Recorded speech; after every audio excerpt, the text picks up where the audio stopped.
India पर 5 रुपए में बिकने वाले ए रबार आखिर अमेरिका पर कितने में बिकते हैं? सुन के दिमाग हिल जाएगा। और कैसे एक व्यक्ति का करोड़ों का नुकसान हो गया सिर्फ पेन से की गई 2 डॉट की वजह से। या फिर कैसे आप एक कप चाय को देखकर पता लगा सकते हैं कि आज बारिश होगी या फिर नहीं। भाई वीडियो बहुत ही नॉलेजेबल होने वाला है, तो कृपया वीडियो के अंत तक बने रहना। नंबर 10, एक आर्ट गैलरी में एक नए सिक्योरिटी गार्ड को काम पर रखा गया और एक दिन वो सिक्योरिटी गार्ड काम करते हुए बहुत बोर फील कर रहा था। तभी उसका नजर जाता है एक आर्ट पर। वो देखते हैं एक आर्ट को जिसका कोई आंखें नहीं था, तो उसने एक पेन से उस आर्ट पर 2 डॉट बना देता है। लेकिन जब उसको पता चला कि इस आर्ट की कीमत उसकी औकात से भी ज्यादा है, तो उसने तुरंत वहां से भाग गया और अगले दिन से गायब हो गए, क्योंकि उस आर्ट की कीमत थी 7 करोड़ रुपए और उसने सिर्फ मजे मजे में 7 करोड़ का चुना लगा दिया। मैं सोच रहा था कि बंदा अगर मालिक के हाथ आता तो क्या हाल होता।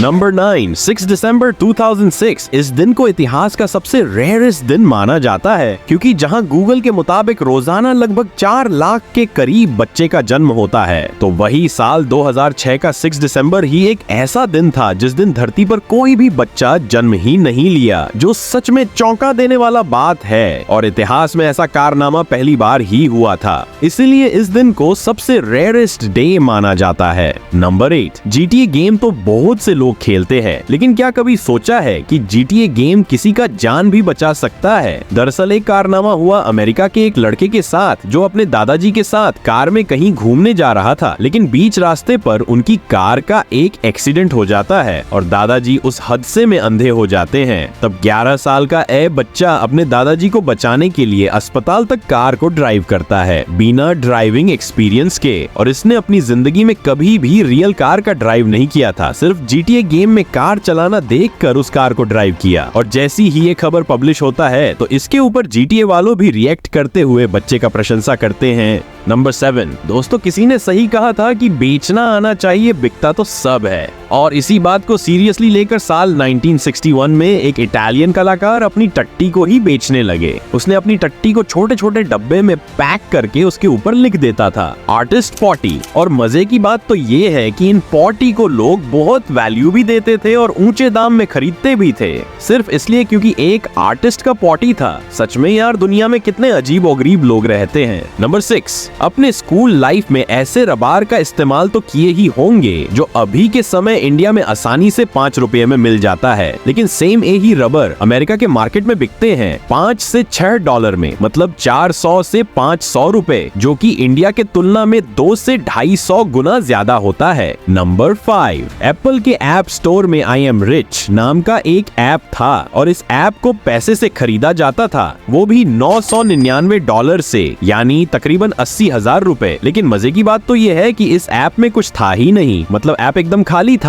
और कुछ लोग इसे खरीदते थे सिर्फ अपनी अमीरी दिखाने के लिए। और इनकी अमीरी की एटीट्यूड से ऐप डेवलपर को बहुत प्रॉफिट होता था बिना गेम में कोई इन्वेस्टमेंट किए। नंबर 4, एक कप चाय से आप पता लगा सकते हैं कि आज बारिश होगी या नहीं। दरअसल वायुमंडल का दबाव आपके चाय की बबल्स पर इफेक्ट करता है। आमतौर पर बुलबुले चाय कप के साइड में ही होते हैं, लेकिन बुलबुले अगर चाय कप के ठीक बीच में रहता है तो समझ जाना बारिश होने का चांस बहुत है। ये सुनने में अजीब लग सकता है, लेकिन सच है। नंबर 3, भारत में जहां दुनिया के सबसे ज्यादा जनसंख्या है, तो वही डेनमार्क एक ऐसा देश है जहां इंसान से ज्यादा तो सुअरों की पॉपुलेशन है। दरअसल डेनमार्क के लोग बर्गर खाना बहुत पसंद करते हैं और इनके लिए बर्गर का सबसे इम्पोर्टेंट चीज होता है पिग्स, और इसीलिए डेनमार्क पर बहुत भारी मात्रा में सुअरों का ब्रीडिंग किया जाता है। 2024 में डेनमार्क की कुल जनसंख्या है 59 लाख, वही सुअरों की आबादी है 13 करोड़, मतलब इंसान के तुलना में डबल से भी ज्यादा है।